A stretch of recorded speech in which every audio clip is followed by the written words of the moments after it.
O que os homens chamam de alma do mundo é um espírito de vida, que existe em toda a parte, e que é em toda parte o mesmo. Toda a matéria é desprovida de ação, exceto quando é animada pelo espírito. Esse espírito mantém todas as coisas em seu estado peculiar. Encontra-se na natureza, livre de todos os grilhões. E aquele que sabe como uni-lo a um corpo harmônico, possui um tesouro que ultrapassa todas as riquezas. O espírito é o vínculo comum de todos os quadrantes da Terra, vive em tudo, e por tudo. Aquele que conhece este espírito da vida universal, e as suas aplicações, pode prevenir todas as injúrias. Aquele que sabe como agir sobre o homem, por meio desse espírito universal, pode curar, e a qualquer distância. Existe um vínculo que une os espíritos, ou as emanações, mesmo quando eles estão separados uns dos outros. Esse vínculo é um fluxo eterno e incessante dos raios de um corpo em outro. Curar requer a fé do paciente, ou uma saúde robusta, unida a uma vontade poderosa do operador. Com paciência suplementada pela fé, pode o homem curar-se de quase todas as doenças. É uma questão de temperamento, imaginação, autossugestão.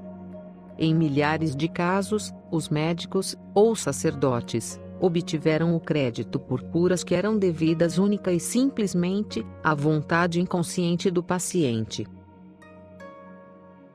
A mulher, com perda de sangue, que se espremia pela turba, a fim de tocar a túnica de Jesus, assegurou-se-lhe que foi a fé que a curou.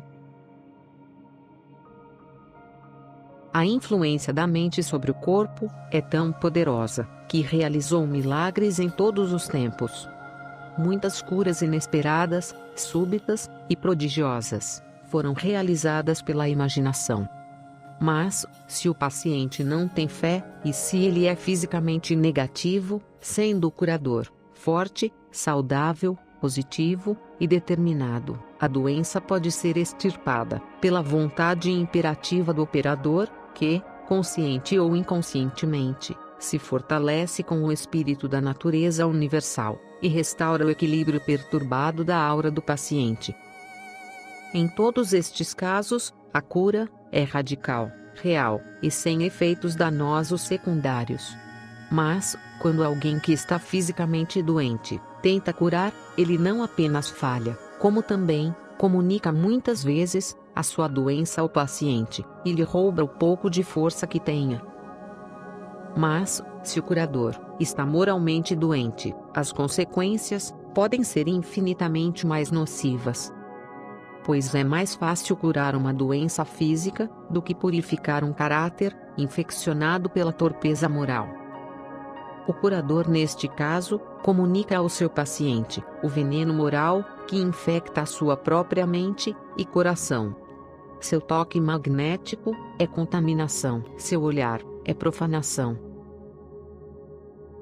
Todos os mestres, desde Pitágoras até Elifas Levi, todos eles ensinam que o poder mágico jamais foi possuído por aqueles inclinados a prazeres viciosos.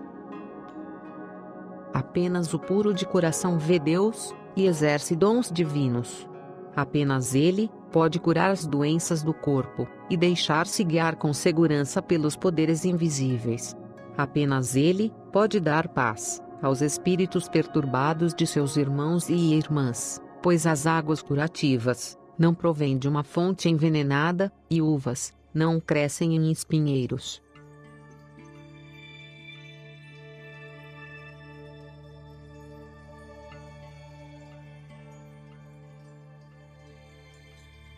A origem da teoria da indestrutibilidade da matéria perde-se nas densas trevas dos dias pré-históricos. Seus primeiros vestígios descobrem-se nas especulações da teologia védica, na doutrina da emanação e da absorção. Nenhuma partícula material pode jamais perder-se. Nenhuma parcela de força, que existe na natureza, pode desaparecer. Os antigos hindus baseavam sua doutrina da emanação e absorção precisamente nessa lei. O ponto primordial é o círculo infinito, cuja circunferência está em parte alguma, e o centro em toda parte, e que emana de si todas as coisas, e as manifesta no universo visível, sob formas. As formas alternam-se, misturam-se, e depois de uma gradual transformação do espírito puro na matéria mais grosseira, começam a se retrair, e também gradualmente a reemergir, em seu estado primitivo, que é a absorção no nirvana. Quando uma força desaparece, ela simplesmente se converte numa outra força. Pode-se afirmar que quase todas as religiões antigas se fundavam em tal indestrutibilidade da matéria e da força, além da emanação do todo, a partir de um fogo etéreo, espiritual, ou sol central, que é Deus. Em tais conhecimentos se baseia potencialmente a antiga magia teúrgica.